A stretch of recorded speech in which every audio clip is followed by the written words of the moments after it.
একদিন একজন গরিব লোক রাস্তায় 10টি টাকা পেল। সে ভাবতে লাগলো, এই 10 টাকায় কি কেনা যাবে। সারাদিন এই 10টি টাকার চিন্তায় সে সময় নষ্ট করে ফেলল। পরে সেই 10 টাকা ফেলে দিল। সে বলল, হে আল্লাহ, এই 10 টাকার জন্য আমি আজ সকাল থেকে আপনাকে একবারও স্মরণ করিনি।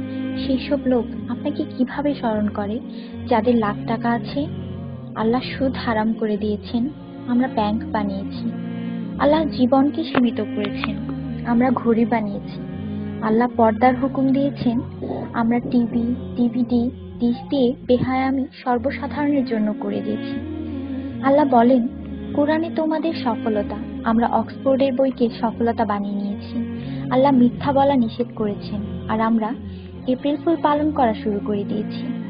আল্লাহ বৃদ্ধ বয়সে মা বাবার সেবা করতে বলেছেন, আমরা বৃদ্ধাশ্রম বানিয়ে ফেলেছি। আজ মুসলমান এই জন্য দুশ্চিন্তায় যে যাকে খুশি করার তাকেই তো রাগিয়ে ফেলেছি।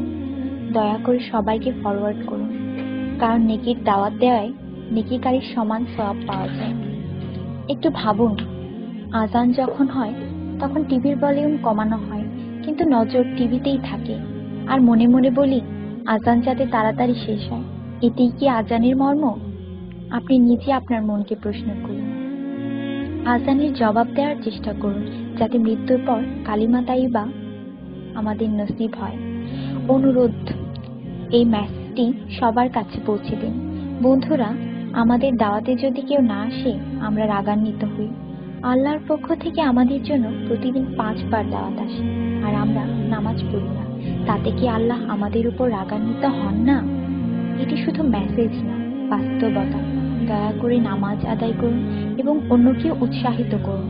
যিনি এই মেসেজ পড়েন তাদের উপর আল্লাহ আরো রহমত দিন, এবং যিনি এই মেসেজ ফরওয়ার্ড করেন তার ভালো ইচ্ছা আল্লাহ পূরণ করুন এবং হিদায়াত করুন। নামাজের চিন্তা করুন, ব্যালেন্সের না। আজান শুনে উঠুন রিংটোনের মতো। কোরআন মনোযোগ দিয়ে পড়ুন, SMS পড়বার মতো। জীবন সবসময় থাকবে না নেটওয়ার্কের মতো। নামাজ ত্যাগ করা মানে আল্লাহকে রাগান্বিত করা। ফজর 6 মিনিট, জোহর 15 মিনিট, আসর 8 মিনিট, মাগরিব 10 মিনিট, এশা 18 মিনিট, মোট 57 মিনিট। 80% লোক এই মেসেজ ফরওয়ার্ড করে না। দয়া করে আপনি করুন। আল্লাহ সবার মঙ্গল করুন। আমিন।